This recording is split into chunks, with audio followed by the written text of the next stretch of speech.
छीनने वाले हैं। कल को, आज के सुख को ये निरर्थक व्यर्थ विचार हमारे सुख को छीन रहे हैं। इसीलिए कहते हैं विचारों के बदलने से नया दिन निकलता, विचारों के बदलने से नया दिन निकलता है।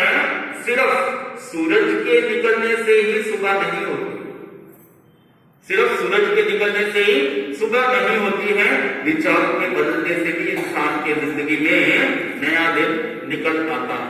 इसीलिए विचारों निरर्थक महिलाएं होती हैं, वो अधिक सोच की ज्यादा आगे धुनी होती है, ज्यादा सोचते रहते हैं, अधिक विकारों पर, गलतियों पर, अपने दोषों पर, जो समस्याएं हैं शारीरिक मानसिक, उन समस्याओं को लेकर ज्यादा सोचने के लिए मजबूर रहते हैं अधिकतर महिला। परंतु ये भी सत्य है कि घर की महिला हंसती है तो पूरा घर हंसता है। ये भी ध्यान रखें, एक घर आप एक माने कि गुलदस्ते की तरह है, गुलदस्ते को लोग देखते हैं तो महकता है, पूरा घर महकता है। इसी तरह घर की महिला, उसके ऊपर कितने डायलॉग हैं, कितनी सहिष्णुता की प्रतिमूर्ति होती है एक नारी, कितनी एक पुरुष की अपेक्षा। पुरुष उतना सहनशील नहीं होता जितना एक महिला हो सकती है, और आज वर्तमान युग में हो सकता है ज्यादा सहन कर पाती हो।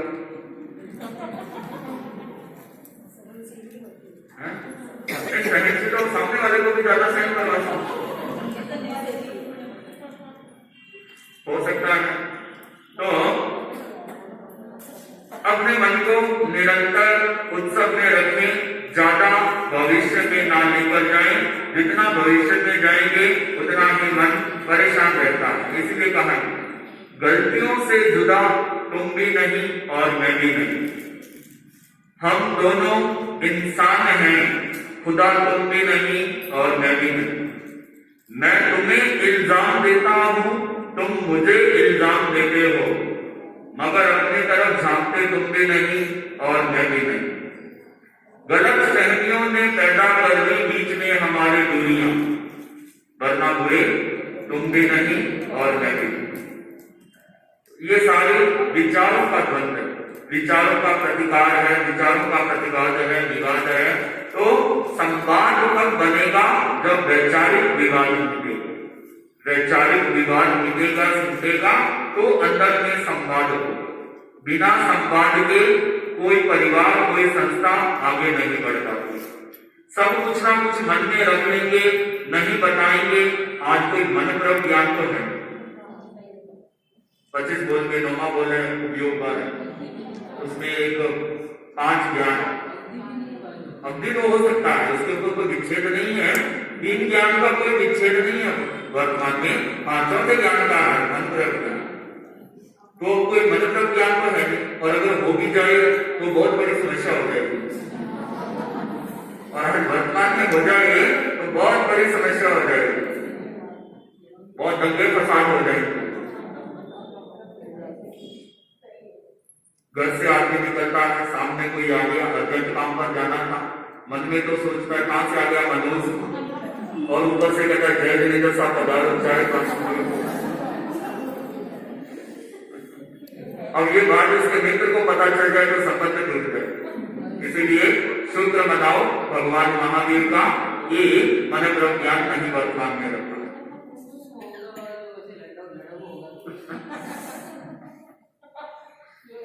फायदे भी है, जैसे आतंकवादी जिस तरह से करते हैं ना, उस तरह से कुछ आतंक भी नहीं हो पाएगा। ठीक है, तो संवाद तब बनता है जब मन के अंदर द्वंद विवाद समाप्त होते हैं। तो संवाद रखना चाहिए, कितना भी कोई भी बात बुलाना हो जाए, मनमुटाव हो जाए तो बोलने का प्रयास करना चाहिए, ईगो नहीं टकराना चाहिए। इसके बहुत बड़े नुकसान मैंने देखे हैं, सुने हैं। जलगांव में महाराष्ट्र में एक सेक्स रैकेट कांड हुआ था, उसमें 16-17 साल के युवक युवतियां सम्मिलित, लड़के लड़कियां सम्मिलित। उनसे जर्नलिस्ट लोगों ने पूछा कि आप लोग इतनी छोटी अवस्था में इस नर्क में कैसे चले गए? उन्होंने कहा क्या करें, परिवार वालों के साथ हमारा कोई संवाद नहीं, परिवार में कोई संवाद नहीं, वो अपने काम में बिजी थे, हमने ये रास्ता किया। सीधा सा सरल होते हैं, सरलता से बता दिया। तो संवाद बना रहना, एक लड़की ने मूर्ति पूजक समाज की थी, जैन समाज में, उसने लव मैरिज करवा ली थी। तो उनके संतों ने, मूर्ति पूजक संतों ने उनसे पूछा कि बेटी तुमको अपने कुल के अनुसार घर चुनना चाहिए था, तुमने ये रास्ता क्यों चुना? उसने कहा क्या फल मारा? पिताजी सब चीज के लिए कहते थे, कभी मैं बीमार हो जाती थी, बड़े से बड़े डॉक्टर को, वैद्यराज को, बड़े बड़े सब चिकित्सकों को बुला लेते, परंतु कभी भी मेरे को टाइम नहीं, समय नहीं, मेरे सिर पे हाथ रख के नहीं पूछा कैसे हो क्या हो।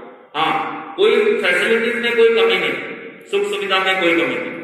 तो इसीलिए हर इंसान स्नेह करता, जो उसको समय देगा उसका दुखा उधर होता है। इसीलिए संवाद, परिवार हो या संस्था हो, चाहे कोई भी संगठन हो, संवाद मांगता है। संवाद, कितना भी विवाद हो जाए, संवाद नहीं छूटना। पति और पत्नी में थोड़ा विवाद हो गया, विवाद चरम सीमा पर पहुंच गया, कटु कर्कश आवाजें आने लगी थी और लड़ते लड़ते दो ही थे घर पर, अब थक हार गए। पति तो लोन में बैठ गया, वहां पर पेपर उठाया और सिगरेट पीने लग गया। पत्नी अपना किचन में चली गई, किचन की जो विंडो थी वो लोन गार्डन की तरफ खुलती थी, तो वो देख लिए, दूर से देख लिए, पति जो पेपर पढ़ रहा है उसका ध्यान पेपर में है और वो सिगरेट जो है उसके पायजामे के साथ में लगी हुई है और पायजामा जल रहा है, पायजामा जल रहा है। अब लड़े हुए हैं, बोले तो कैसे,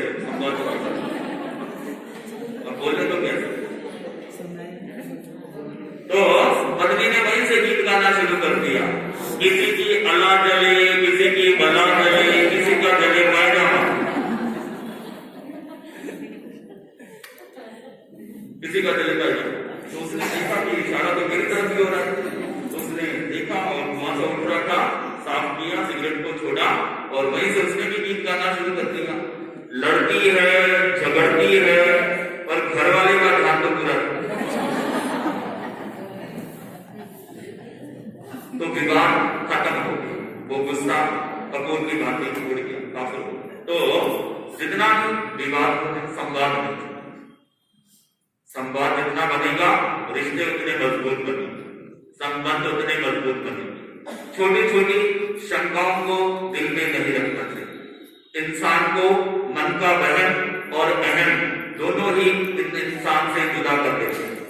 इसलिए मन का वहम और अहम दोनों को हल्का रखना चाहिए। कोई बात हो तो पूछ लेनी चाहिए, किसी की इच्छाओं और भावनाओं की कद्र करनी चाहिए, चाहे बूंद पानी की बूंद आसमान से टपक रही हो या किसी की आंख से, दोनों का सम्मान करना चाहिए। तो इस तरह से परिवार मजबूत होगा, संगठन मजबूत होगा, संस्था मजबूत होगी।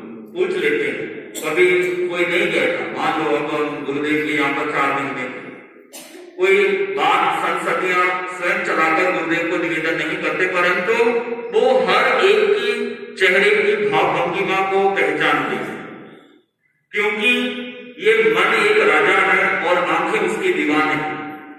मन तो अदृश्य है और किसके अंदर क्या चल रहा है, नफरत चल रही है, किसी के अंदर मुस्कान है, खुश है, ये आंखें बयान कर देती है। अब नफरत के भाव होंगे, 2 जने मिलेंगे तो उसमें पता चल जाएगा कि ये मुझसे नफरत करता है, घृणा में है, गुस्से में है, पता चल जाएगा। और प्रसन्न होगा तो उसका अंदाज अलग होगा। तो गुरुदेव भी देखते हैं कि किसको कैसे मोटिवेट करना है, कैसे आगे बढ़ाना है। ये एक लीडरशिप की एक क्वालिटी आपने सुना होगा रामायण में, रामचंद्र जी महाराज, उनके साथ में कितने इंजीनियर थे बताइए, कितने सीए थे, कितने एलएलबी थे, कितने डॉक्टर, कितने साइंटिस्ट थे क्या उनके साथ में? उनकी सारी टीम भीलों की, वानरों की थी। भील वानर उनकी टीम में इंक्लूड थे, परंतु लीडरशिप की क्वालिटी देखिए, वानरों और भीलों से पुल बना लिया, ब्रिज बनवा लिया, सेतु बनवा लिया, कितना मोटिवेट किया। और हनुमान जी तो पूरा मेडिकल स्टोर उठाकर, पूरा मेडिकल स्टोर उठाकर गया लक्ष्मण जी ने पहुंचे। तो ये होती है लीडरशिप की क्वालिटी। कोई बड़े बड़े इंजीनियर नहीं, छोटे छोटे जिनको इंसान सम्मान नहीं। तो ऐसी जातियों को भी उन्होंने आगे बढ़ा, प्रोत्साहित किया, इंसेंटिव दिए, तो उनसे कितना बड़ा काम नहीं होगा। तो इस तरह से हम अपनी संस्था को, परिवार को, संबंधों को मजबूत कर सकते हैं। इन माध्यम से, इस जरिए से आपको बिंदु बताए हैं, सबका साथ सबका विकास, मजबूती से रहना, मन में नफरत के नहीं, प्रेम और खुशियों के फूल खिलने चाहिए, प्रसन्न दिल निरंतर उत्सव में रहता है और मन में जो संशय है संवाद के माध्यम से दूर हो सकते हैं। अब आपकी कोई जिज्ञासा हो तो बता सकते हैं, इसके भीतर कोई प्रश्न चल रहा हो कि इस स्थिति से कैसे निपटें, कैसे करें, कोई हो तो एक ओपन सेशन, आपके अध्यक्षा जी हैं, मंत्री हैं और आपके कार्यकारिणी हैं और कोई भी व्यक्तिगत आप सुझाव दे सकते हैं।